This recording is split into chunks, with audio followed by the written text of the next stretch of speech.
withdrawing from the situation in resentment,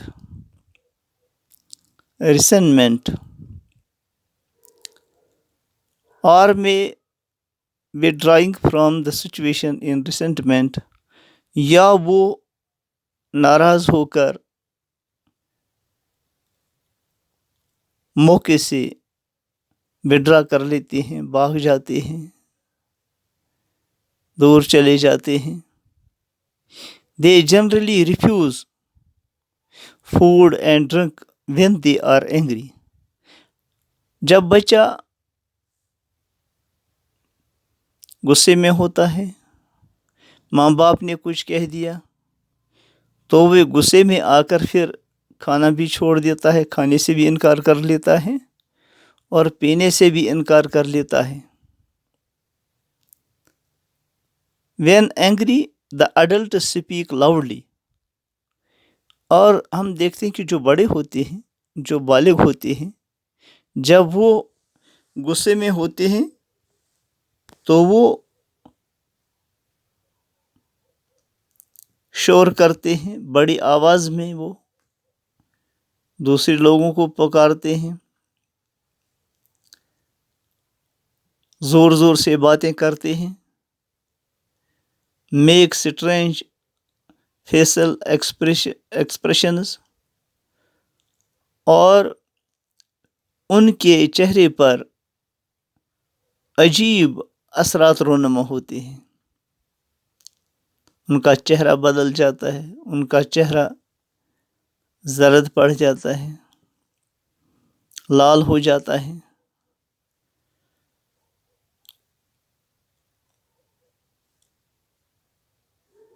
تو بچوں، ہر ایک اپنی اپنی طرح سے غصے کا اظہار کرتا ہے. اسی طرح جو بوڑھے لوگ ہوتے ہیں وہ بھی غصے کا اظہار کرتے ہیں.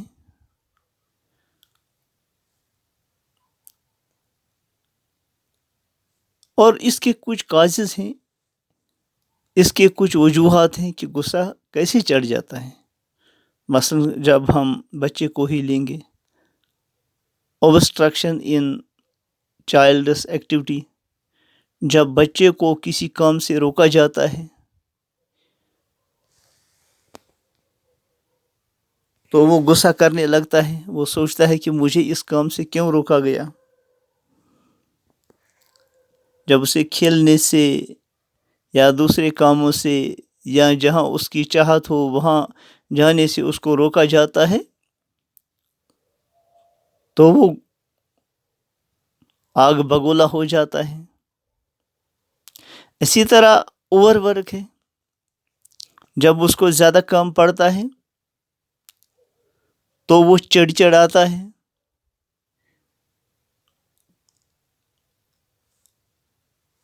وہ غصہ کرتا ہے اپنے گھر والوں کے ساتھ، اپنے ماں باپ کے ساتھ. اگر اس کی ہوم ورک زیادہ ہو اور وہ اس کو کر نہیں پاتا ہے. اسی طرح جو ہے naan fulfilment of wishes, needs and plans, جو ضروریات ہوتی ہیں بچے کی، یا جو ان کی چاہتیں ہوتی ہیں یا جو ان کے منصوبے ہوتے ہیں، جب وہ پورے نہیں ہوتے ہیں تو پھر وہ غصہ کر لیتے ہیں. اسی طرح ہے frustrations while learning an activity, کسی ایکٹیویٹی کو کرتے ہوئے ان کو کچھ فرسٹریشن آتی ہے تو اس کی وجہ سے بھی غصہ چڑھ جاتا ہے. اسی طرح interference from elders and classmates, جب اس سے بڑے جو ہوتے ہیں، اس کے بڑے ایلڈرز جو ہوتے ہیں یا اس کے ساتھ جو پڑھنے والے ہیں کلاس میٹس ہوتے ہیں، تو جب وہ اس کے کسی کام میں انٹرفیئر کرتے ہیں تو وہ غصے میں آ جاتا ہے. یا جب اسے بھوک لگتی ہے when he is in hunger, جب وہ بھوکا ہوتا ہے تو اس کے وقت بھی وہ شرارت میں آ جاتا ہے. یا fatigue اینڈ restlessness، اور جب وہ تھکا ہوتا ہے، جب اس کو ریسٹ نہیں ملتا ہے تو اس وقت بھی تھکان کی وجہ سے اور اس کو ریسٹ نہ ملنے کی وجہ سے اس کو غصہ آ جاتا ہے، وہ امبیلنس ہو جاتا ہے. اسی طرح ایک اور ہے 8th ہے constant fault finding and teasing, جب بچے کو لگاتار اس کی غلطیوں کو تلاش کیا جائے اور اس کو ٹیز کیا جائے تو اس وقت بھی اس کو شرارت چڑھتی ہے. حالانکہ ہم دیکھتے ہیں کہ حضور صلی اللہ علیہ وسلم کے گھر میں جو ایک بچہ تھا اور اس نے کیا فرمایا کہ مجھے رسول اکرم صلی اللہ علیہ وسلم نے کبھی نہیں ڈانٹا ہے. اگر میری وجہ سے کبھی نقصان ہوا تو وہ فرماتے تھے گھر والوں کو یہ مقدر میں تھا، یہ نقصان ہونے والا تھا، تو اس کی کوئی غلطی نہیں. تو جتنی مدت تک میں حضور صلی اللہ علیہ وسلم کے گھر میں رہا تو اس نے مجھے کبھی ڈانٹا نہیں. میری غلطیوں پر مجھے غلطیاں ہوتی تھی تو وہ مجھے ڈانٹتا نہیں تھا. اسی لیے جب اس کے والدین جو اس کو لینے کے لیے آئے کہ ہم اس کو گھر لیں گے تو اس نے اس وقت پریفرنس دی ماں باپ سے زیادہ کہ میں حضور اکرم صلی اللہ علیہ وسلم کے ہی گھر میں رہوں.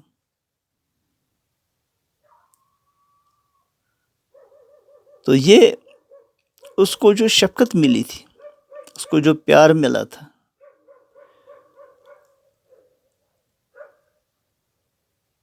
اسی طرح اگر پیرنٹس بھی اپنے بچے کا خیال رکھیں، اس کو ان کو بار بار نہ ٹوکیں بلکہ ان کو نصیحت کر لیں، ان کو سمجھائیں، تو بچہ پھر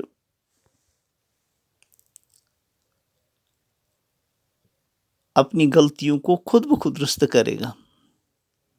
اسے اپنی غلطیوں کا ایک بار غلطی کی، 2 بار غلطی کی تو تیسری بار اس کو خود اپنی غلطی کا احساس ہوگا. Neglect and praise of other children at the cost of the first, اس بچے کو اگنور کیا جائے اور دوسرے بچوں کی تعریف اس کے سامنے کی جائے تو اس سے بھی بچہ جو ہوتا ہے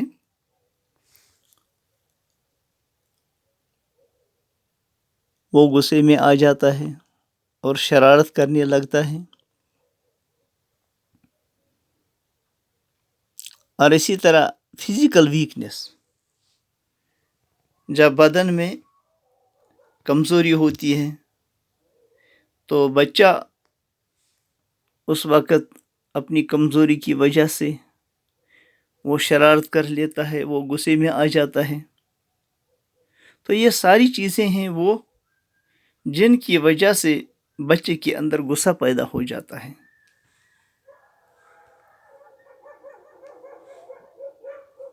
تو بچوں، یہ تھا آج غصے کے بارے میں کہ غصہ ہر ایک انسان کو آتا ہے، لیکن اگر اس کو بچے کو صحیح ڈھنگ سے اس کو ٹیکل کیا جائے تو اس کا غصہ جو ہے وہ اس کا رخ اچھے کاموں کی طرف ہوگا، برے کاموں کی طرف نہیں ہوگا. وہ اپنے ماں باپ سے نہیں چڑھائے گا، اپنے استادوں سے، اپنے کلاس میٹس سے، اپنے ایلڈر سے نہیں چڑھائے گا. تو بچوں، یہ جو اینگر ہے یہ انسان کی زندگی پر بہت بڑا اثر ڈالتا ہے. اس لیے آئندہ لیسن میں ہم انشاءاللہ اس کے ایڈوانٹیجز بھی پڑھیں گے اور ڈس ایڈوانٹیجز بھی پڑھیں گے. باقی السلام علیکم ورحمۃ اللہ وبرکاتہ.